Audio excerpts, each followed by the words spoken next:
जिलार अधिष्ठात्री जाजपुर परिचय माँ विरजा शक्तिपीठ में जाजपुर जिला स्तरीय बालबाटिका प्रशिक्षण शिविर जिला शिक्षा और प्रशिक्षण अनुष्ठान जाजपुर नगुआठारे 10टी ब्लॉकर 100 जन प्रशिक्षार्थी मानक नहीं 5 दिनिया प्रशिक्षण शिविर अनुष्ठित हो अद्य चतुर्थ दिवस ब्लॉक तरफ तृतीय दिवस विवरणी पाठ करुच्छी।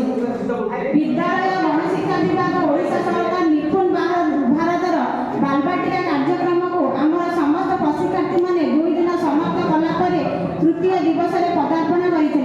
तृतीय दिवस प्रथम अधिवेशन में आरपी महोदय श्रीयुक्त प्रताप चंद्र जेना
पिला को मैं पूरी 6 वर्ष नाम लिखाइब स्कूल।